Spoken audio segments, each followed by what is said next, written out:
guys, welcome back to True Crime Beat, where I cover missing persons, unsolved cases, crime news, and more. Well, right now we are on jury watch in the trial of former Parkland, Marjorie Stoneman Douglas, it's a very long school name, resource officer Scott Peterson. We had closing arguments today in the case. I listened to the majority of this trial while it was on the past couple of weeks. And my opinion is that he truly is being knocked off as a scapegoat for the department, the county. I'm not exactly sure who, but Mr. Peterson is definitely being knocked as a scapegoat. For those that are not as familiar with the charges against Scott Peterson, they do stem from the February 14th, 2018 attack at Marjorie Stoneman Douglas High School that left 14 students and 3 staffers dead. Now, remember, Nicholas Cruz was the shooter, and he was charged last year, and he is in jail for life. So basically, Peterson is facing 11 charges in total. 7 are felony child neglect charges, and 3 of them are misdemeanor charges in relation to deaths and injuries on the 3rd floor of the building. The state's arguing that he had a chance to stop those. He also faces a perjury charge because prosecutors claim that he lied to the police when he said he heard only a few gunshots and saw no kids fleeing. For Peterson to be convicted of child neglect, which is what he's being charged with as a caregiver, the jurors must find that he was legally a caregiver. That's the key here, guys. He has to be considered a caregiver for these students, which Florida law defines as a parent, adult household member, or other person responsible for a child's welfare. They must also determine whether he made a reasonable effort to protect the children and whether his actions caused harm. It's got to be all of those together. And he is the first United States officer charged with failing to respond to a school shooting. I'm going to play bits and pieces of the closings from today, and again, if we get a verdict this evening, I'll make a post on that. But my opinion, again, is that I do think he could have done more. But I think that this is a ridiculous trial, and the charges of him being a caregiver with a neglect, these are not appropriate charges, in my opinion. He initially quit his job, okay, and then later on he was fired. So at this point his pension is at risk, and if he actually got charged, he was found guilty of all these charges, he could be facing over 90 years in prison, and he's 60 right now. So I do agree with his attorney, Mark English. He states that he's being the sacrificial lamb or scapegoat. So mostly I agree with that. And Peterson claims that he had no idea where the shots were coming from. And there are multiple witnesses that were there that also tend to agree that they also thought they were coming from the football field or other buildings outside. So that it was a bit difficult to determine where they were coming from. Now, the fact that he stood in his place for the 4+ minutes when Nicholas Cruz was up on the 3rd floor is what they're claiming that he could have saved these particular students' lives if he went in. I don't think that's a for surety. He was carrying a 9mm regular pistol, and Nicholas Cruz had an AR-15. So while I do agree with the fact that he should be, as an officer, you're supposed to go into and toward the danger. It's like a firefighter. They see a fire, they're supposed to go toward the fire. So I do agree that he should have done more in that effect. However, there's a lot of questions and unsureties about, again, where the gunshots were coming from, where the shooter or shooters were. And there was issues with their radio communications between the school radios and the county radios, and there was issues with apparently the video was delayed when they went to go look at that, apparently in the security room. So again, I think there's a lot of questions that do make it, there's too many variables as far as that's concerned. And for him to lose his job and basically be fired, I think that's what should be done, which is what they've done for him. But to put him in jail, in prison, like Nicholas Cruz, to me, that's setting a very dangerous precedent. That's basically going to say any of these, you could be a teacher, you could be any sort of caregiver, and if you don't go toward the danger, they could charge you with these crimes. Obviously, he's not just a regular teacher on campus; he's a cop. But you guys get what I'm saying on that. So let me play bits and pieces of the closing arguments, and then let me know what you guys think. On February 14th of 2018, Scott Peterson put on his police uniform, badge, and gun, and he arrived at his post at Marjorie Stoneman Douglas High School. Not assigned to a district or a zone, just one school. As parents dropped their kids off that Valentine's Day, they would have had the opportunity to see Deputy Peterson on campus. A police officer for every mom, dad, grandparent to look at. And members of the jury, when those parents looked at that police officer as they waved goodbye to their children, they would have been absolutely correct to assume that that man's only priority was the safety of their child. You see, Deputy Peterson wasn't just on campus to catch kids with fake IDs, to work on the vaping problem that they were having. Deputy Peterson was extensively trained.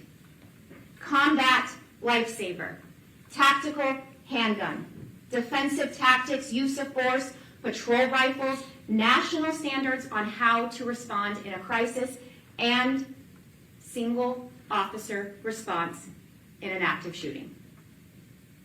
Scott Peterson was there by contract, by job description, for the safety of those kids.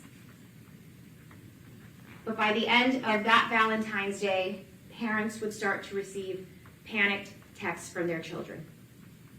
Children inside the 1200 building that were huddled underneath desks, crammed in the corners of classrooms, whispering on their phone to mom and dad that something was wrong. And in the background, there would be gunfire. Members of the jury, by the end of the incident, 34 people would be shot. 17 of them would die. Children would remain trapped inside their classrooms while they were forced to watch their friends bleed out and die. The muffled screams of kids who would die right there amongst their peers. One of the victims, Anthony Borges, would lay in a puddle of his blood for 40 minutes, shot through the lungs, the legs, the torso, and Anthony Borges would wonder, why is nobody coming to help me? And members of the jury, parents would soon come to find out that help had refused to enter. That their very own deputy assigned to their children had chosen to run from the sounds of gunfire. Those parents would come to find out that there had been a specific moment that day at 2:23 p.m. when that deputy had been presented with a choice. At 2:23 p.m., Scott Peterson would arrive at the doors of the 1200 building, knowing at a very minimum that there was something wrong inside that building, knowing at a very minimum that there were the sounds of firecrackers or a suspicious sound. And then while standing at those doors, less than 10 feet from the doors, according to his own words, he would hear gunshots. And he would get on the radio and he would announce, shots fired, 1200 building. And in that moment, while he stood at those doors, every student and every teacher on the third floor was still alive. In that moment, choose to go in or choose to run. And Scott Peterson chose to run. When the defendant ran, he left behind an unrestricted killer to spend the next 4 minutes and 15 seconds wandering the halls at his leisure. Because when Scott Peterson ran, he left children trapped inside of a building with a predator unchecked. 2:23 p.m. forward, that predator would fire 70 rounds from the moment that that man made the decision not to enter. Kara, Meadow, Peter, Joaquin, Kyle, Anthony, Jamie, Miss Stacy Lapel, Mr. Scott Beagle would all be shot on the 3rd floor. Scott Peterson is charged with 11 counts. Count 11 is different than the rest, so we're going to set that aside. I'm going to talk to you about counts 1 through 10. Counts 1 through 10 are for the victims in this case. Counts 1 through 7 are for those who were under 18, the children, and counts 8, 9, and 10 are for the adults. Now, I say adult, but Meadow Pollock was 18, for all intents and purposes, a teenager in high school. The counts related to the children are called neglect of a child. The counts related to the adults, culpable negligence. We're going to start at 2:19 p.m. At 2:19 p.m., the shooter arrives on campus and the defendant is inside his office in Building 1. The shooter enters the 1200 building on the east side and prepares to start shooting. When that happens, the defendant is still in Building 1. Now, at this point, once the shooting begins, we know that everyone with the school radio, including the defendant, hears Monitor Medina come over the radio and announce that there are firecrackers or suspicious sounds coming from the 1200 building.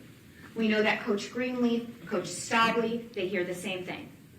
Coach Greenleaf walks up to the defendant and he says, "Hey, did you hear what just came over the radio?" And the defendant says, "Let's go check it out." Coach Greenleaf tells us that as he's on the golf cart heading towards the 1200 building, he hears sounds coming from the building.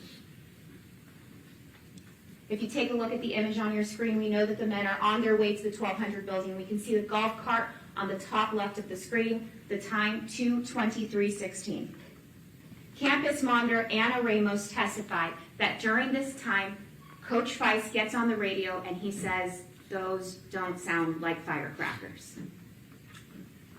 The defendant and Coach Greenleaf get dropped off right outside of the 1200 building, and we can see the time.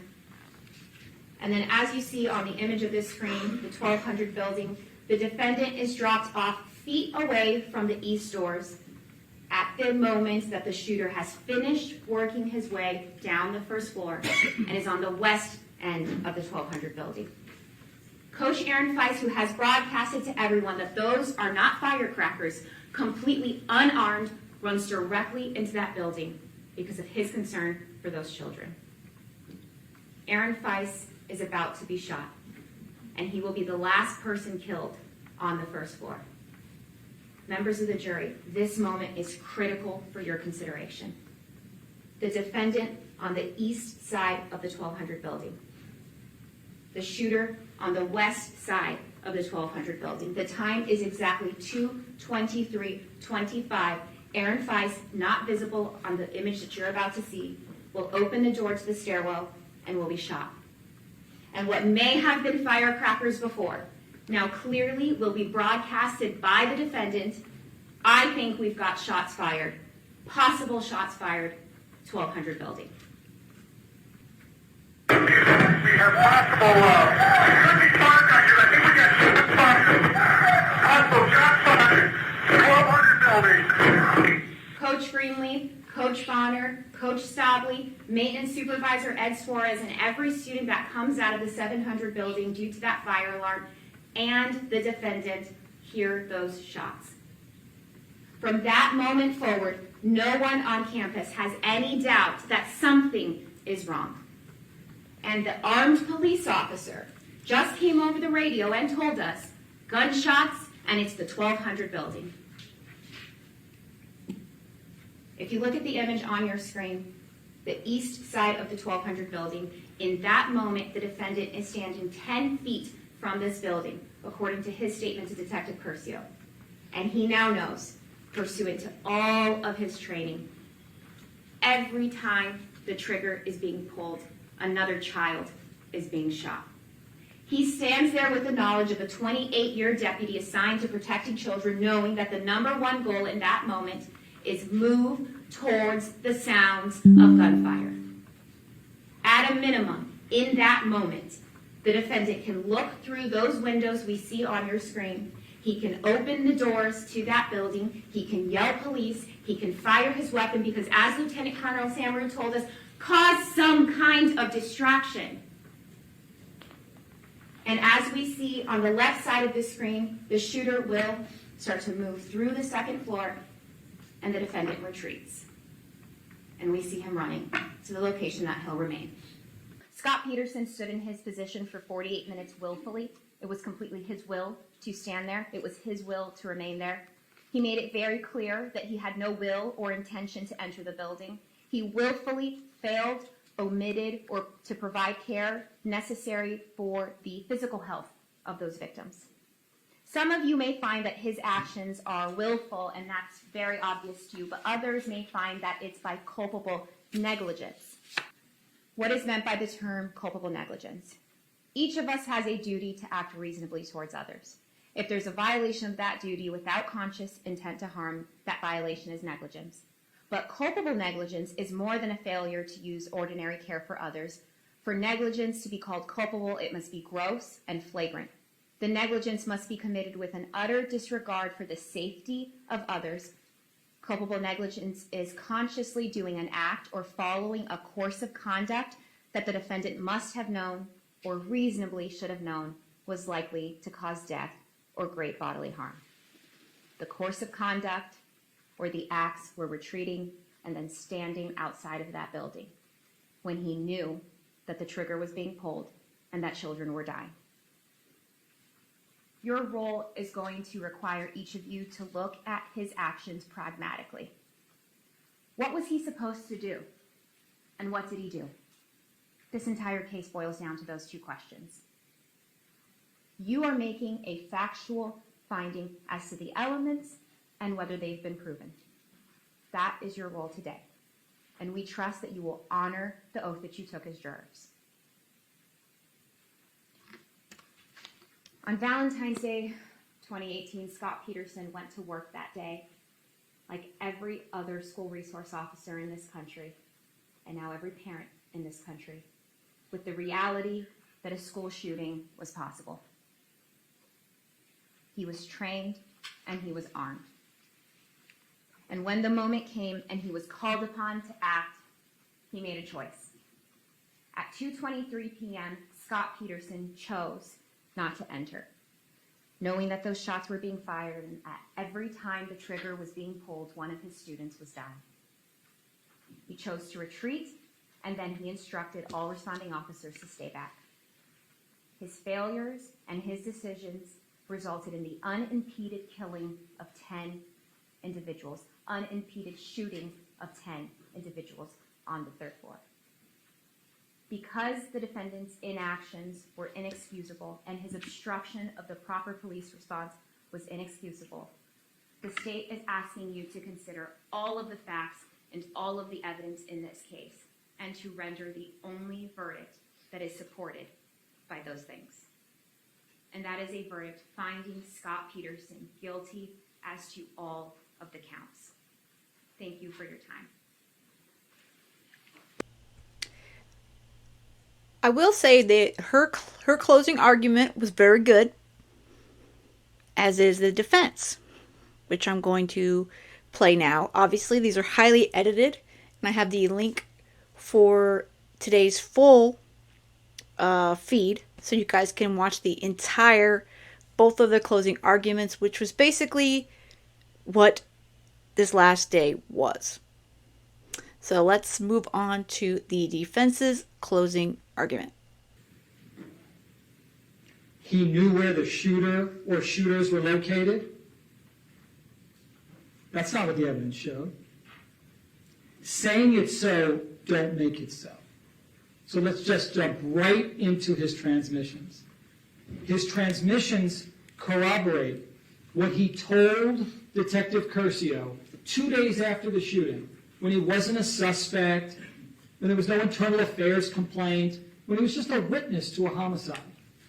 And he told Detective Curcio, I didn't know precisely where the shooter or shooters were located. In real time, if he knew where the shooter or shooters were located, why is he saying at 2:29:02, Perry, Deputy Perry, we learned that from his testimony, does he, the injured Kyle Lammons who was with him, does he know where the shooter is? Why is he asking that if he knew? If he knew precisely that the shooter or shooters were located inside the 1200 building and not by, inside, or around the area, why right before that is he asking at 2:28, do not approach the 12 or 1300 building? If it's just the 1200 building, that's something different. Why, at 2:45:25, something that was not even on her board, not on the state's board, because they don't want you to know that over 18 minutes later, he's still saying, between the 12 and 1300 building is the last time we heard shots. 24 witnesses came in here one by one and told you they couldn't tell from the sounds precisely what area we are talking about. The best you can do is narrow it down to that general area around the 1200 building. Their entire case hinges upon this erroneous belief that he knew that there were kids in that 1200 building being shot by this monster. And that wasn't proven because it didn't happen. Now I want to take a step back and remind you why we're here. It can get lost as the prosecution continues to point their finger at a 32-year veteran, honorable, decorated, award-winning. Everyone who testified talked about how wonderful of a human being he was. Out of 3,200 kids on that campus, they didn't find one to come in here and say something derogatory about him. Well, he was lazy, he didn't assist us. Not one teacher, not one faculty member, not one. Because he truly was extraordinary. 32 years. And then 4 minutes and 15 seconds, he becomes a felon.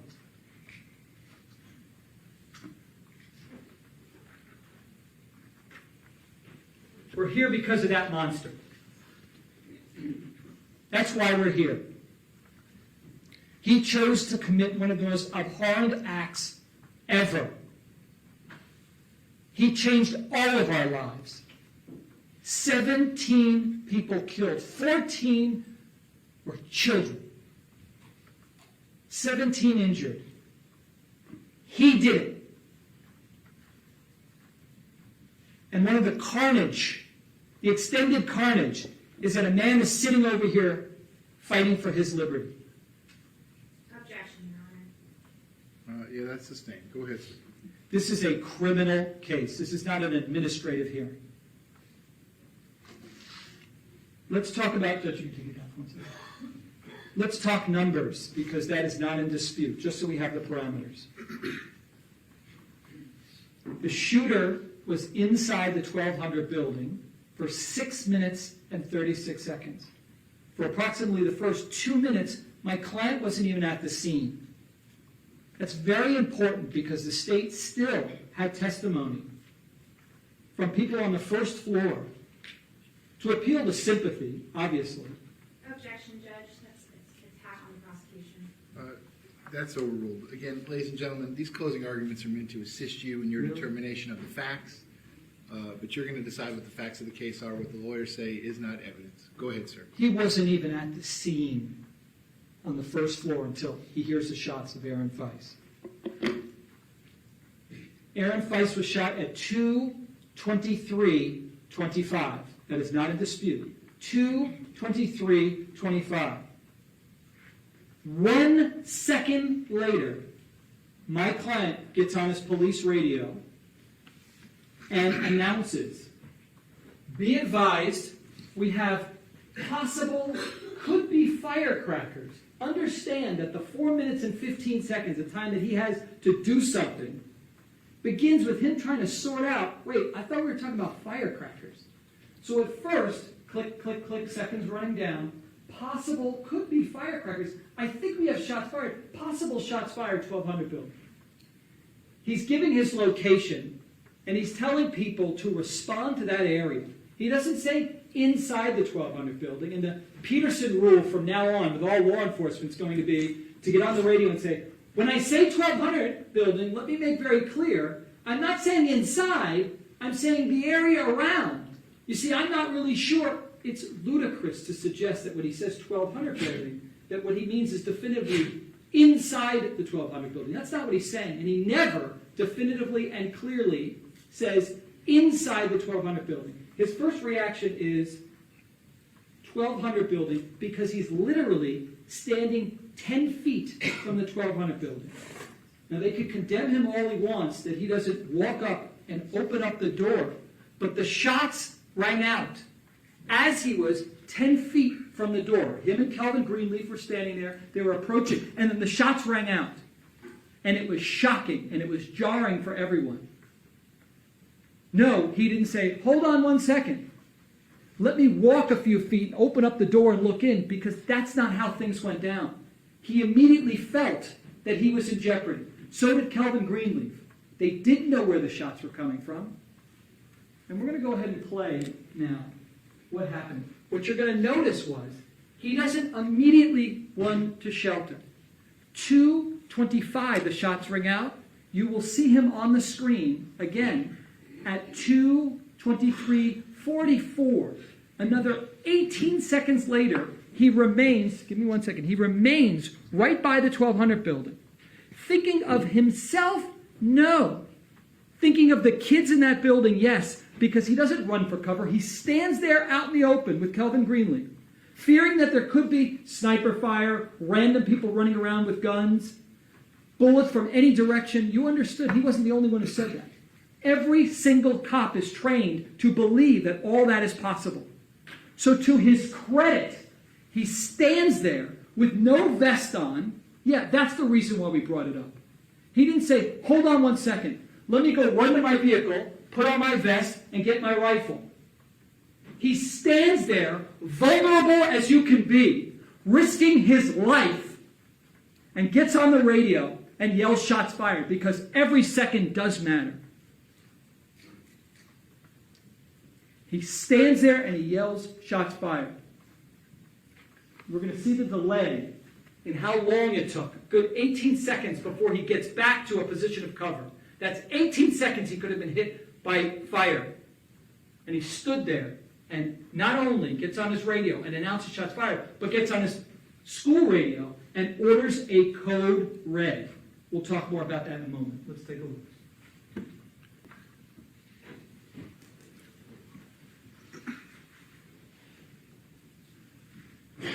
So we just started at 2:23:25 after Aaron Feist was shot.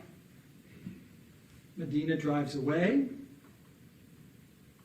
and you don't see Scott or Calvin Greenleaf until, take a look, 2:23:44. Pause it for a second. Go back just a little bit. The other thing I want you to see is, it's not just Calvin Greenleaf who's pointing. Oh yeah, stop it right there. Look who's pointing. He's yelling. My client's concern right away is, get back, get back. And remember when Ms. Remy testified, Remy, one of the teachers, she heard my client say, get back, get back. His concern is for the kids in that building. That's him gesturing, get back. Both Calvin Greenleaf and my client saying, get back into the 700 building. Why? If the shots are contained within the 1200 building, and my client now knows that, those kids are not in danger. No sniper fire, no harm, no nothing. He gets them back in there because he is extremely concerned that now this whole hot zone becomes an area where he and everybody else could be harmed. He doesn't know that there's one shooter. Nobody knows that. We have the luxury in this courtroom of hindsight. Hindsight's 20/20. Monday morning quarterbacking, there's phrases for it. And when you're in the hot zone, like my client was, going through adrenaline dumps like we heard about, and the things that people were experiencing, the stress of that situation, my client is concerned about the kids. Look, he's got his hands up and he's gesturing. Keep going, please.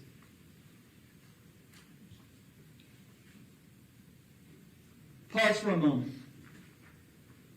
So we know up to this point, he risks his life by standing there for 18 seconds and reporting shots fired, possible shots fired, firecrackers. I think we have shots fired, possible shots fired, 1200 building. He's also on his school radio ordering a code red. We know that because Anna Ramos came in here via Zoom, and she couldn't have been more credible, believable, and honest. She was extremely grateful to Scott for ordering the code red because it saved lives. Imagine if he didn't order the code red, you got more kids exposed and outside of their classrooms as a result of him ordering the code red, him doing that, which was corroborated by Jeffrey Morford. He also heard his voice. It saved lives. Imagine, and he would have been justified in saying, oh my gosh, there's possible shots fired. I'm going to take a few minutes and run to my car to get a vest. Everyone else did.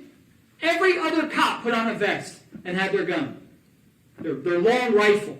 Not a pistol, but a long rifle. He didn't. He stays there exposed. And look, he's standing in the open because these radios stink. The state's missing the point. The radio problem existed way before this shooting. At this school, we heard testimony from numerous people that Scott always had problems with his BSO radio. Constantly. You had to literally leave the building to get reception. He's risking his life without a vest, not knowing where the shots next are going to be coming from, to ensure that those critical dispatch announcements get out there. So instead of thanking Scott for doing that, we're prosecuting him. We're prosecuting him. He could have stayed behind the wall and risked his transmissions not getting out with those radios. They don't want you to believe that there was a problem with the radios until somehow later into the shooting. That was not supported by the evidence, just the opposite. We had numerous people testify that in Parkland especially, those radios were horrible. They were antiquated. Ms. Mize talked about 25 to 30 years. Outdated technology before the shooting ever started, and certainly when the shooting did. And Scott, risking his life standing there. Now, we do know he later takes a low position of cover, and he's looking. But right at the beginning, to get out those critical announcements, Scott is risking his life to stand out there. That is uncontroverted. There's no other reason why he's putting himself in that harm. You also swore that you understood that we're not here for an administrative hearing. Meaning, let's determine if he violated his training. Now, I suggest to you as we go through the evidence, he did everything he could, and he didn't do anything wrong at all regarding his training. But in the worst case scenario, even if you found, well, maybe he should have done this, I don't know, we heard from some people who said he didn't do this. That's what a suspension from work would be. That would be a termination, or hey, let me have your resignation. What they've accused him here is criminal acts. That what he did that day, with all of the efforts, with so far him immediately announcing that shots are fired, because that's where we are in this case so far, and ordering a code red on a school radio, risking his life, standing out in the open with no vest for 18 seconds, that somehow that's criminal. That's what we're here for. So let's review the evidence, and I'll repeat what I said in opening. And I strongly believe it now, and I think the evidence shows it. Scott Peterson was sacrificed. Objection, Your Honor. Sacrificed by whom? Yeah, I'm going to object to the speaking objections, too. okay, your objection is overruled. Your objection is overruled. Ladies and gentlemen, this is closing argument. Go ahead, sir. He was sacrificed. He was thrown under the bus, and it continues right now. What is not in controversy, so let's try to narrow down focus, is this was a horrible tragedy. The parents who lost children experienced, to me, one of the, probably the worst thing a parent can go through. As a father of 3 kids, I cannot imagine what they went through. And some of the feelings that you're entitled to have would be frustration, because we're all citizens here in South Florida. So you wouldn't be human if you didn't have, as a result of what that monster did, feelings of frustration, anger, sadness, compassion, and demand for change. All those are very normal. But none of those feelings have any place when you're evaluating whether Scott is guilty of the offenses that they've alleged.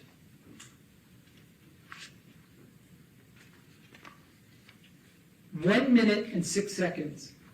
That's the time that my client had from the time that Aaron Feist is shot to the time that that monster gets to the 3rd floor and begins shooting and killing the people that he's accused of neglecting.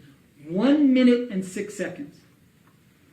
It took a team of 12 SWAT members over 30 minutes to clear the 1st, 2nd floor and get up to the 3rd floor. And somehow it's pure fiction to suggest that Scott, even if he knew, and we'll focus on it, he did not know, but even if he knew, that somehow he could have made a difference.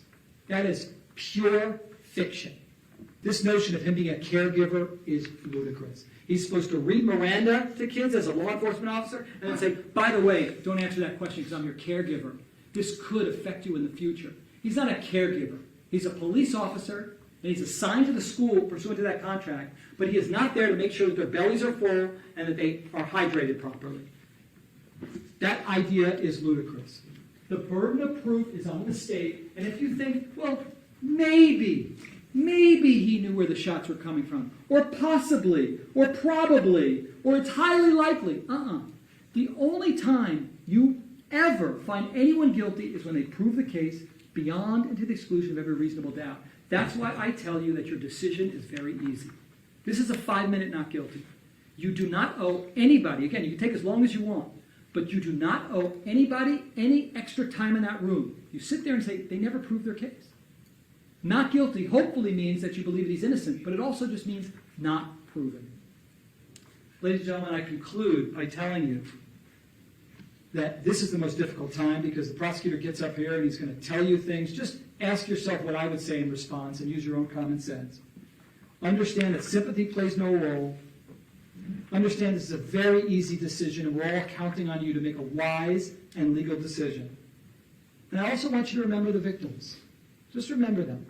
Understand that Nicholas Cruz is the one responsible and that we do not do justice for the victims by doing an injustice against Scott Peterson. Yeah, that's sustained. That is Ladies and an gentlemen. inappropriate remark, sir. Yeah, that request is granted. Ladies and gentlemen, I want you to completely disregard the last sentence that the attorney just said to you. Go ahead, sir, your final word. I will conclude by telling you that the case is now in your hands, and every minute that this is open without a not guilty verdict is a miscarriage of justice. You know what the evidence is. You know what it's not. And the only verdict that speaks the truth in this case, and I've got to address, oh my goodness, him not testifying. You all promised you wouldn't hold it against him. One scenario was if they rested their case and they didn't prove it, you wouldn't hold it against him. We're counting on you. Wanting to hear from him, you could talk to him if you want, anytime after this case. But needing to hear from him, you all said you wouldn't hold it against him, and he could take advice from an attorney, and if they didn't meet their burden, he wouldn't need to take that stand. We saw what that pit bull prosecutor did with Perry. Nobody should have to go through that. No one. The only verdict that speaks justice in this case, ladies and gentlemen, is not guilty on every single count, because he truly is innocent and did everything he could that day. On behalf of Scott, I thank all of you. Thank you. So that was basics from attorney Mark English. I know I said his name incorrectly. I have found him to be a fighter, and I think he's an excellent defense attorney. He is definitely on, he's a tiger out there, and he's going to do everything he can for his client. And that's exactly what you want if you're in a position like Scott Peterson. So, let me know what you guys think. Do you think that Scott Peterson's guilty? Do you think that he was a caregiver and he totally let these students down and he should be going to jail? Or do you think like I do, and that this is quite a stretch for the state to be putting against one man who basically is being held out as a sacrificial lamb, as his attorney has stated? Alright guys, that's all I've got for this one. I will let you know once we have a verdict. Maybe we'll have one tomorrow. We shall see how long the jury takes on this one. Do me a favor on your way out, if you haven't already, hit that like button, that thumbs up button for me. And if you haven't subscribed to the channel yet, please do that for me as well. I would really appreciate it. And I hope you guys have a great rest of the day. And most of all, stay safe.